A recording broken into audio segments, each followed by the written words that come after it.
not a partner, but an accomplice of the enemy. I'm very glad to meet you. Why does Trump trust Putin more than his own intelligence agencies? Whom should you trust and whom not? And is it possible to trust anyone?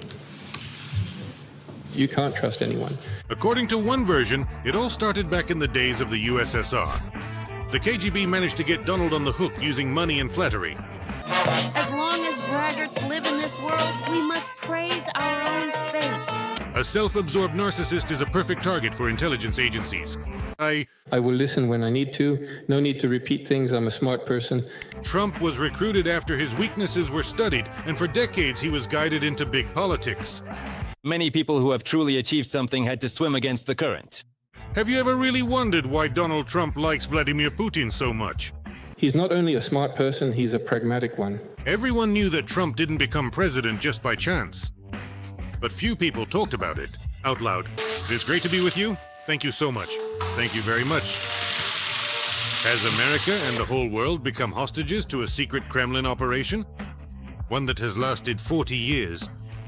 And who is he really? A capricious, tyrannical president? Or is he Putin's loyal puppet, Agent Krasnov?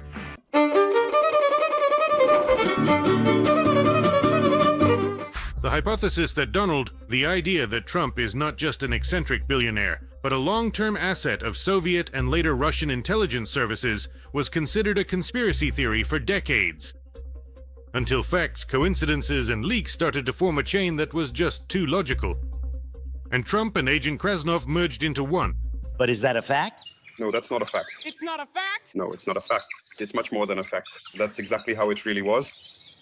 Even though Trump loves money very much, it wasn't easy to buy him right away. But the experienced intelligence officers didn't lose hope, since they could see the client's interest. I fully understand that everything related to the United States provokes a certain reaction from us. Trump's name first appears in intelligence documents back in the late 1970s during his marriage to the Czech model Ivana Zelničková. It was then that Czechoslovak intelligence, operating under the direct supervision of the KGB of the USSR, they began compiling a dossier on the American businessman with ambitions. I believe that there are truly fortunate individuals, and certain people just have more luck in life. But there's also a saying, the more diligently you work, the luckier you get. In March 1986, the first chief directorate of the KGB carried out Operation Chance Encounter. In New York, Donald Trump was subtly introduced to the Soviet ambassador Yuri Dubinin. He was supposed to establish contacts with the American business elite. The operation was successful, and Dubinin invited Trump to visit Moscow. This became the beginning of the recruitment process. To succeed, you need to set yourself apart from 98% of the world's population. In his report to the KGB officers, Yuri Dubinin wrote that Trump was quite an interesting personality and a suitable subject. After all, he possesses a whole set of necessary weaknesses. He is maniacally obsessed with money and women, and even more so with flattery and himself. There are many different ways to build a career. But the best possible way is to be born in the right location and into the right family. According to the Czechoslovak counterintelligence dossier, Trump's wife Ivana often spoke about Donald's growing interest in politics. Life is a challenging and arduous journey, and people suffer painful and lasting wounds. That's why, if you want to win, you have to be tough as flint and prepared to engage in battle with your elbows and fists. The greatest success comes when you swim against the current. Yes. From that moment on, the Trump family was under surveillance in the United States. In 1987, Trump visits the Soviet Union for the first time. Everything is presented beautifully. Talks about business, real estate, hotels, investments, and a great future.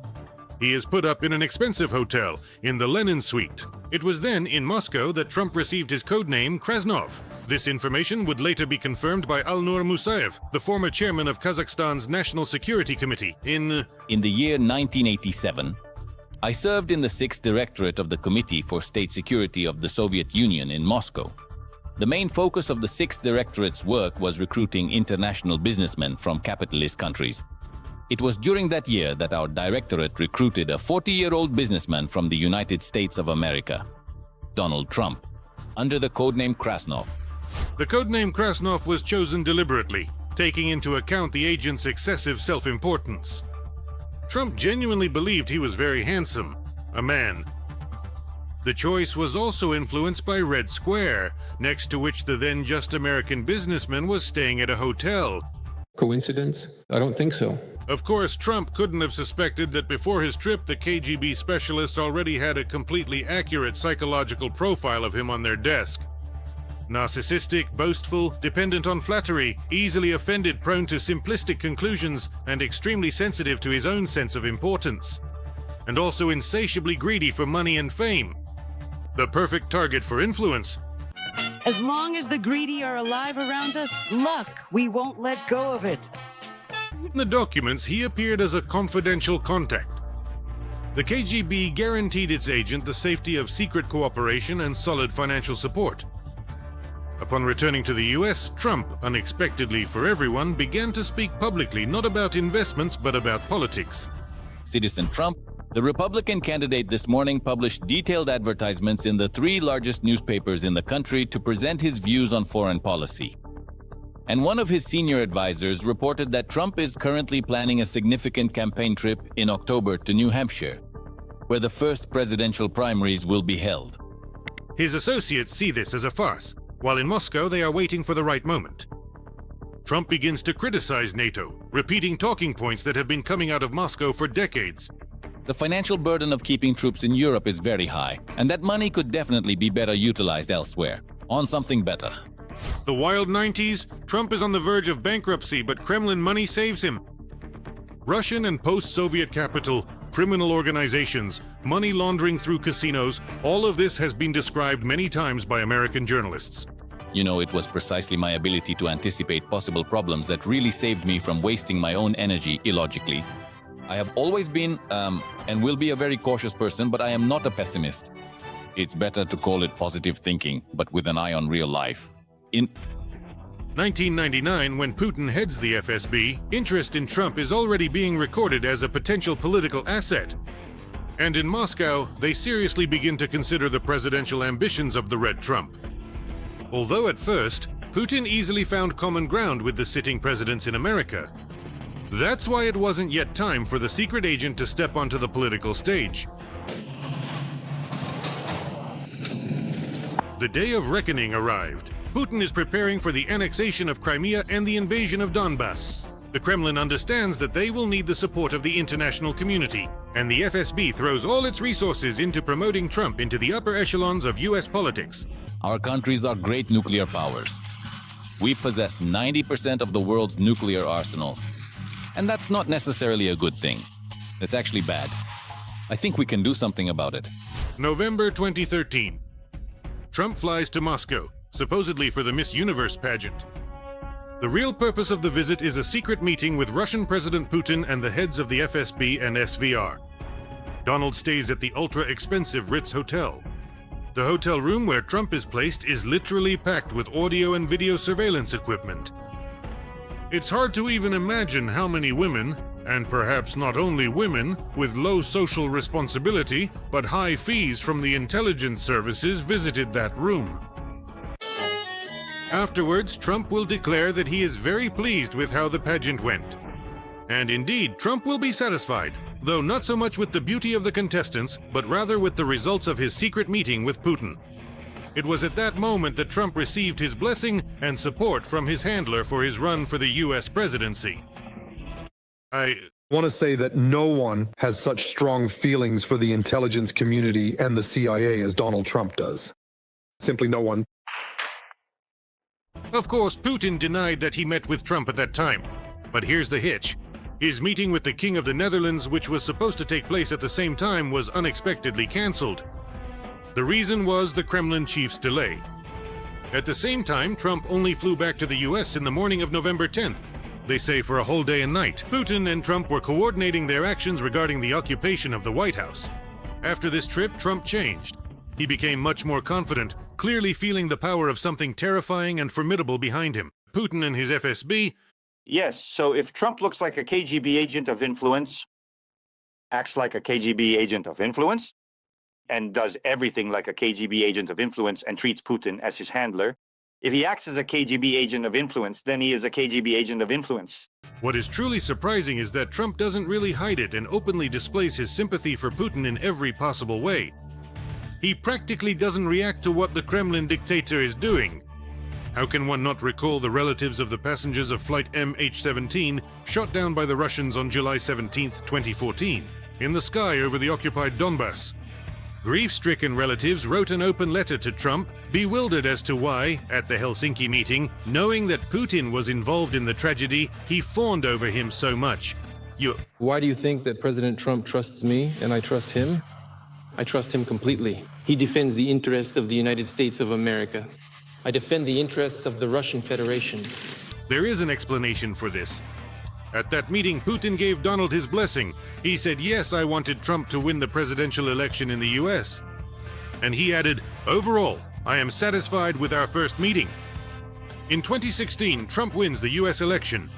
Of course, not without the help of handlers from Moscow. And So in one of the televised interviews, John Brennan, who is no longer the CIA director, put it much more clearly.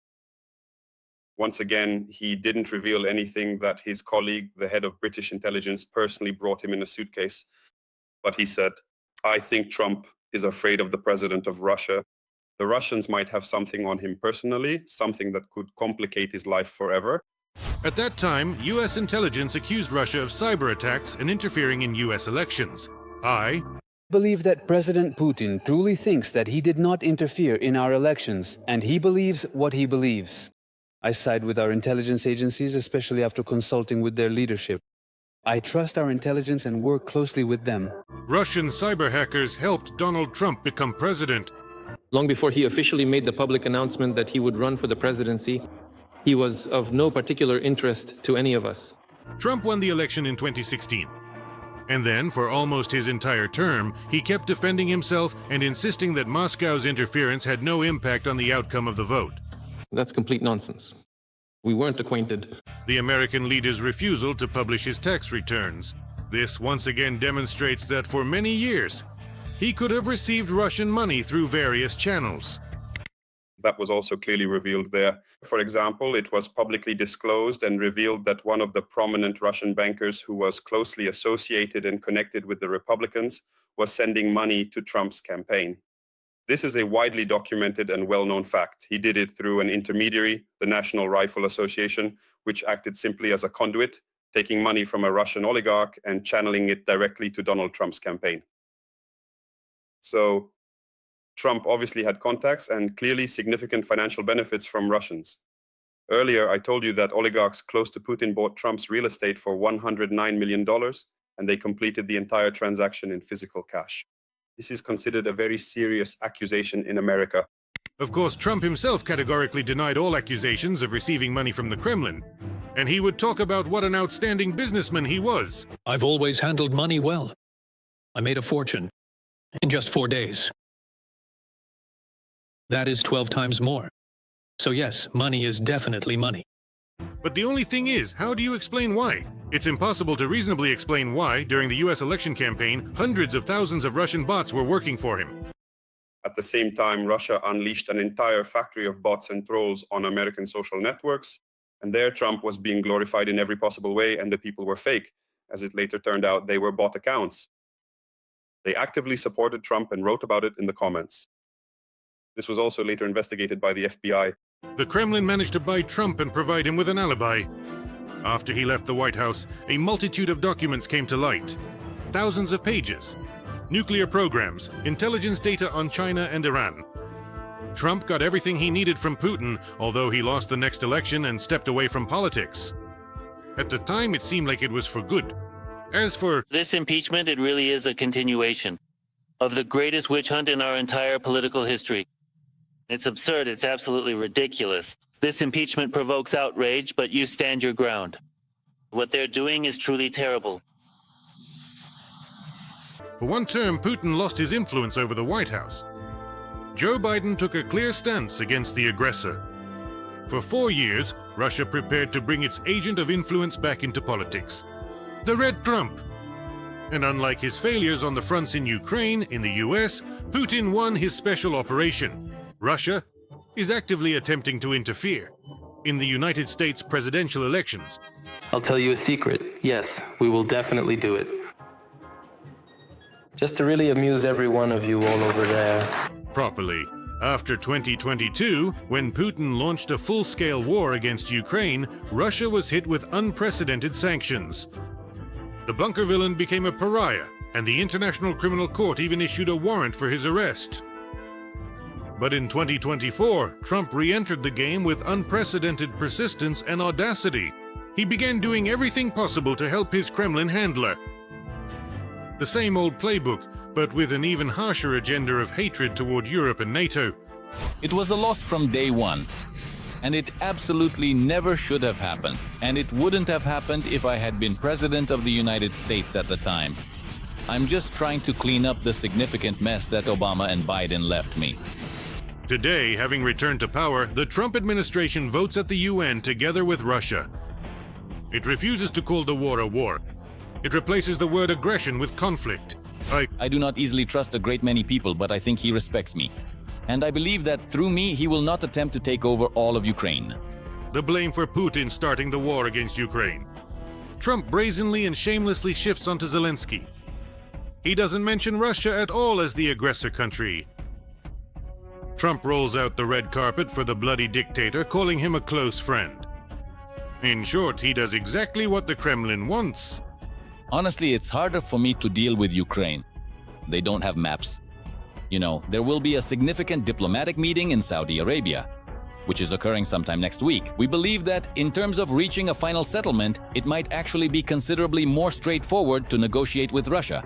It's surprising because they hold all the cards. Trump's Achilles heel is money and power, which he loves very much. That's why he's willing to cover for his Moscow masters and defend them, as if no crimes were ever committed at all. Russia wants large-scale trade with the United States. Once this catastrophic and bloody carnage is finally over, and I agree, there is an extraordinary opportunity to create numerous jobs and significant economic wealth. Its potential is truly limitless. The US ruling elite is well aware that their president is deeply dependent on the Kremlin. But their status as a world power does not allow them to openly admit it. At the same time, Putin has damning compromat on Trump. One wrong move, and the entire career of the US president will be destroyed. By the way, Putin's unapologetic brazenness continues because he's been demonstrating this bold behavior all year. He just forcefully kicks the door wide open to Trump, so to speak. Basically, the more time passes, the more convinced I am that there really is some Epstein compromat on Trump, and it's so explosive that it allows him to do whatever he wants with Trump. Anything at all, he can twist him around his finger. Recruitment, money, and blackmail. Pompous, greedy, and narcissistic, Trump became an easy victim of the Kremlin's tricks.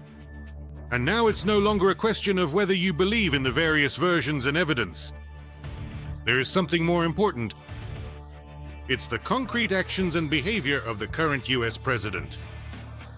And all these actions speak far more eloquently than any evidence. Thousands of people are dying every week, and President Putin wants to end this ongoing conflict.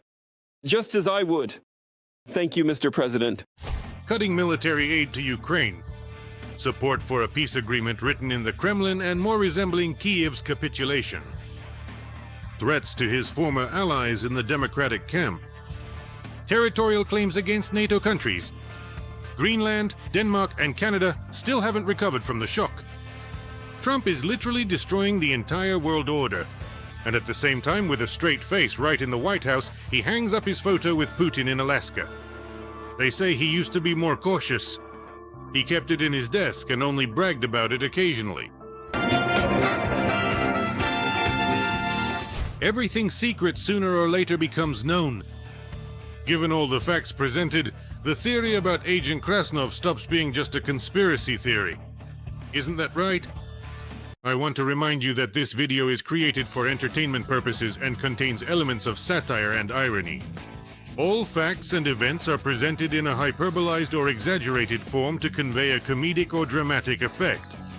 We do not aim to mislead, but simply put the emphasis on humor. Please take this with a smile.